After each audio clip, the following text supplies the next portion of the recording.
Os 4 cuidados para você não cair em pegadinhas e não comprar ETF ruim.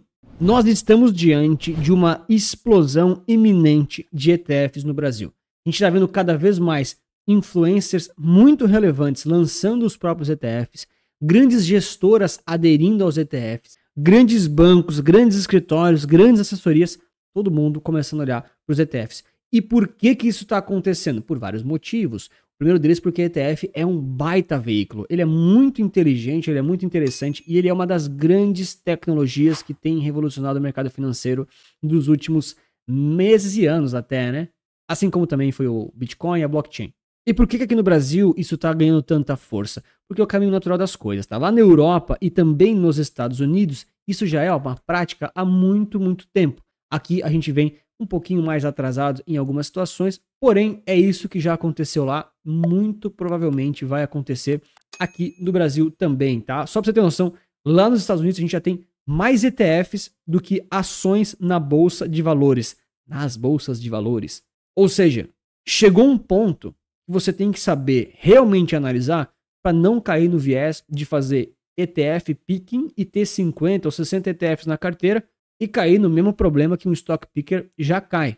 Então já comenta para mim se você está horrorizado com a explosão de ETFs no Brasil ou se você está como eu, muito animado porque a gente vai ter mais concorrência, menores taxas e claro, quem sabe analisar e escolher aqueles que é bom para você mesmo, tá em paz porque você vai ter mais opção e mais diversificação na mão. Muita gente tem o preconceito contra os ETFs por medo de perder efetivamente os métodos e os cursos de stock picking que querem vender, ou então as assessorias convencionais que querem fazer para os clientes. Mas está tudo certo. No final do dia, tem mercado para todo mundo. O grande ponto que você tem que se perguntar é: as pessoas que te oferecem soluções diferentes do ETF conseguem ter um resultado melhor do que o ETF? Geralmente, elas não conseguem. A gente tem diversos estudos que mostram que gestores de fundos muito inteligentes, com equipe, com bons contatos, né? O telefone tem bastante contato bom para ligar para o pessoal, não conseguem bater índices e ETFs praticamente no médio e longo prazo. Aqui a gente tem os dados dos Estados Unidos, por exemplo, 15 anos aqui, apenas 11% dos gestores de fundos aqui conseguem vencer o S&P 500, 88% perdem para eles.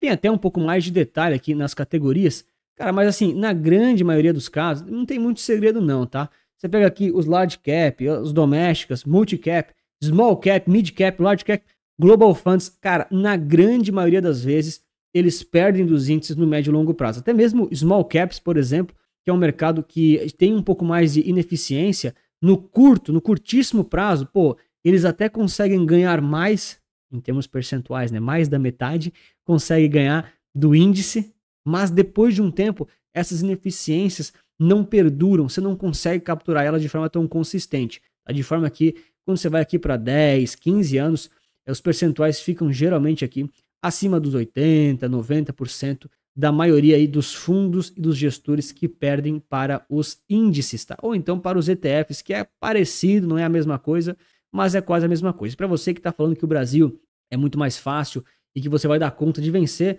os dados estão aqui, tá? É um pouco mais tranquilo do que nos Estados Unidos, porém aqui o Pareto é invertido, né? 80% perde e quase 20% bate, tá? Para você que quer as informações aqui dos prazos, eles trazem aqui os índices um pouco mais enxutos, né? O Brasil muito menos desenvolvido, mas tem aqui os dados bem nítidos para a gente perceber. Em 10 anos aqui na faixa dos 80%, 88% perdendo para os índices, inclusive aqui nas small caps, tá? Então para você aí que acha que o mercado de small caps é mais fácil porque tem muita distorção, os gestores de fundo, muitos não conseguem bater os índices, tá? Inclusive, isso aí é até engraçado, né? Algumas pessoas falam, pô, não, Antônio, mas é que o fundo é muito grande, ele não consegue entrar nas small caps. Assim, depende do fundo, né? Se o fundo tem 10 bilhões de reais, eu concordo. Agora, a quantidade de fundo que tem na Faria Lima, no mercado financeiro aí com 20 milhões, que dá para entrar tranquilo e sair das small caps, é muito tranquilo, tá? É muito tranquilo mesmo. Falta realmente estratégia. E na realidade não é nem estratégia, tá? É porque é difícil mesmo. Só para vocês terem noção, tá? Isso é legal falar, isso não tava nem no roteiro aqui. Quando eu fui para São Paulo ali na semana passada, foi um evento exclusivo de ETFs. Mas tem vários gestores de casas lá que também tem fundos ativos que fazem gestão. Mas o foco era ETF. A minha percepção é a seguinte, cara, esse povo que faz gestão de fundos, esse povo que vive disso, essa galera é muito inteligente. Mas assim, não é um cara esperto. É assim, é muito inteligente e muito competitivo. Você tá competindo com esses caras que têm uma asset, que estão em grandes bancos, que estão em grandes gestoras. Então, se você acha que vai vencer deles, não tem problema. Lhe desejo boa sorte. Eu, por exemplo, já passei dessa fase. E as exceções sempre vão existir. Eu acredito totalmente que é possível bater tanto os gestores quanto os próprios índices. Mas eu não acredito que isso é para todo mundo. Então, aqui que vem a grande abordagem dos ETFs. Eles facilitam para você, através de um veículo fácil, barato e diversificado, para você conseguir estratégias boas o suficiente. E tem outro detalhe, tá? Os gestores ativos, se você falar, isso aqui é, cara, é realmente, quando você vai para esses eventos, fala com essas pessoas, você percebe como a minha própria cabeça ela é fechada e como eu sou burro em diversos aspectos. Cara, esse povo tem tanto contato, não, vocês não estão ligados. Esse povo tem tanto contato, tanta inteligência, não é nem pra saber, tipo, qual que é o número que vai sair antecipado de tal ação. Não tô falando disso não. Cara, se eles precisam de liquidez, eles ligam para um broker de outro banco, eles ligam para um market maker, eles ligam para uma outra ponta e eles conseguem executar as ordens. É uma coisa que você, pessoa física, dificilmente vai conseguir fazer com a facilidade que eles têm. Então, quando eu olho a quantidade de dificuldades que a pessoa física tem, querendo ou não, são os meus clientes, provavelmente é você, sou eu, é a nossa realidade, versus um player institucional, dono de fundo, que tem contato a rodo e tá lá no coração da bolsa, cara, é difícil competir. E eu super respeito aqueles que querem jogar o jogo da competição para tentar bater eles. Porém, eu prefiro focar muito mais na minha empresa, na minha vida, na minha rotina, porque eu sei que a minha renda ativa é o que vai me sustentar no médio e longo prazo. E eu sei também que você vai deixar o like e se inscrever no canal para mais vídeos como esse. Estou trazendo aqui os dados atualizados desse mês aqui do boletim de ETFs da B3. Eu recebo todo mês isso aqui, tá? Eu olho isso aqui todo mês. Então a gente tem na faixa aqui de 817 mil investidores e pessoas físicas aqui na faixa dos 650 mil, tá bom? Ou seja, o número vem crescendo cada novo período aqui, cada novo ano. Os ETFs no Brasil vêm se desenvolvendo e crescendo cada vez mais. Ah, Anthony, já tá que nem nos Estados Unidos? Tá nada, cara. Aqui, ó, nosso mercado aqui, ó, é minúsculo.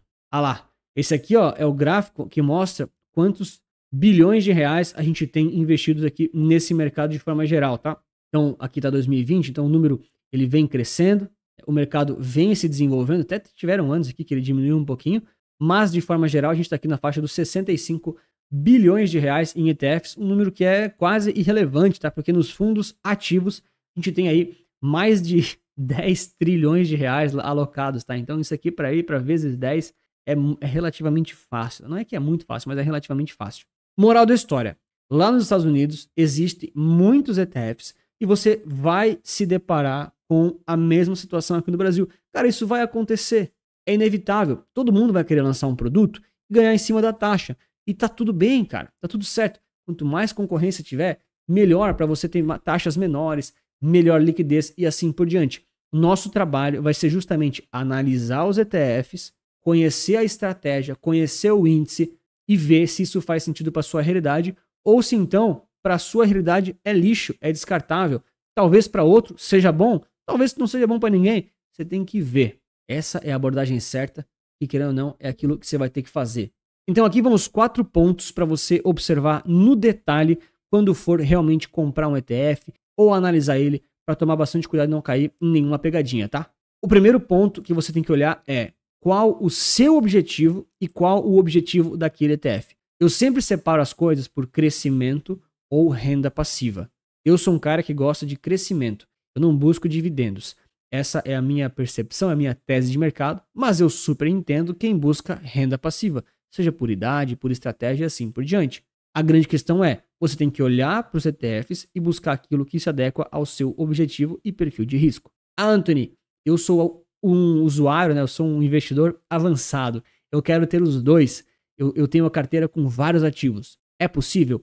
É possível, mas é muito mais complexo. Uma das frases que o pessoal falou muito, o pessoal, eu digo, os gestores dos fundos, tá? Eles falaram muito lá na ETF Week, aquele evento que eu tava, lá em São Paulo, na Bolsa, era justamente, existe uma complexidade muito grande na sofisticação de uma carteira simples. E isso aqui você consegue utilizar através de ETFs, mas lembrando que você quer geralmente ter uma carteira simplificada. A minha abordagem de investimentos, por exemplo, é isso. Eu quero ter o menor número possível de ativos, de ETFs na minha carteira, garantindo uma boa diversificação, uma ampla diversificação a várias empresas, a várias moedas, porque senão eu vou acabar com 50 ETF na carteira e vai virar ETF picking. Essa é a abordagem que eu gosto. Mas eu sei que tem muita gente que vai querer ter 50 ETF na carteira. É uma escolha sua. Mas a primeira pergunta é, qual é o seu objetivo? Crescimento ou renda passiva? Se você quer ir para a abordagem híbrida, ter os dois na carteira, vai funcionar? Cara, funcionar é possível que sim, mas é muito mais complexo. Segundo ponto para você observar no detalhe, não é a taxa de administração especificamente. A taxa é importante? Ela é muito importante. Você deve olhar os custos gerais, taxa de administração, os impostos também, mas o imposto você está meio amarrado, né? Você não tem muito o que escolher. A taxa daquele ali é 0,50, a daquele ali é 0,40. Ou então, aquele ali é 0,30, aquele ali é 0,25. Ou então, se você investe diretamente lá fora, esse aqui é 0,09, esse aqui é 0,05. Cara, as taxas geralmente não mudam a sua vida. Você vai preferir a mais baixa? Vai. Mas antes, principalmente para quem investe em ETF no Brasil, tá? Antes, olha a liquidez e o patrimônio líquido. A gente tem market maker em todos os ETFs. Na maioria do horário do pregão, não é o pregão inteiro. Beleza. O que importa muito? A liquidez, para você não ficar pagando spread caro para entrar ou para sair. Os ETFs que têm baixa liquidez, o custo de você raspar o book e fazer uma compra a mercado é muito maior por conta da baixa liquidez do que a taxa de administração. Então você tem que buscar os menores custos, mas não olhando só para a taxa de administração. Tem que olhar também principalmente para liquidez. Liquidez para comprar, para vender, para entrar ou para sair, sem precisar arrastar o preço muito longe. E claro, esses são alguns pontos que eu estou resumindo aqui, mas você encontra todos os detalhes lá no Capital Certo, que é o nosso manual prático para analisar ETFs com 8 horas de treinamento. Lá tem o meu processo, literalmente num fluxograma, o que você tem que fazer em cada etapa para analisar um ETF ou um índice na sua plenitude e você conseguir separar aí o joio do trigo para não comprar aquilo que não vai te atender. Se vai interessado, dá uma olhadinha no Capital Certo, super acessível, produto realmente que eu fiz barato para as pessoas conseguirem comprar, tá ali na descrição do vídeo. Terceiro ponto que é fundamental. O primeiro foi a questão do crescimento ou da renda, o segundo foi liquidez. O terceiro é a neutralidade e a diversificação que aquele ETF e que aquela estratégia te proporcionam. Pessoal, vamos sempre lembrar do óbvio, né, que tem que repetir mais. Eu aprendo aqui no YouTube todos os dias, eu preciso repetir mais algumas coisas óbvias, esse é meu trabalho. E o ETF, ele é só um veículo. Então você fala assim, Anthony, você é fã de ETFs? Eu sou muito fã de ETFs, eu acho muito legal, eu tenho certeza que ele é aplicável para praticamente todas as pessoas do planeta Terra, mas ETF é um veículo, não é qualquer ETF para qualquer pessoa. ETF é uma cesta e dentro da cesta pode ter qualquer coisa. Pode ter, não vou falar palavrão, né? Mas pode ter coisa ruim? Pode. Mas pode ter coisa boa? Pode. Então você tem que olhar o que aquele ETF está te entregando. É uma estratégia mais concentrada ou mais diversificada? Eu, Anthony, prefiro os mais diversificados. Por quê? Porque o ETF tem várias vantagens tributárias, ele tem várias vantagens de liquidez, ele tem várias vantagens aí de baixos custos, ok, mas a principal vantagem dele é a simplicidade de diversificação. Tá? Na minha opinião, essa, se não é a principal, uma das principais. Então você não vai ficar comprando ETF para comprar 5 empresas só porque elas estão num setor ultra nichado. Sei lá, empresas que começam com a letra Z. Vou fazer um ETF disso.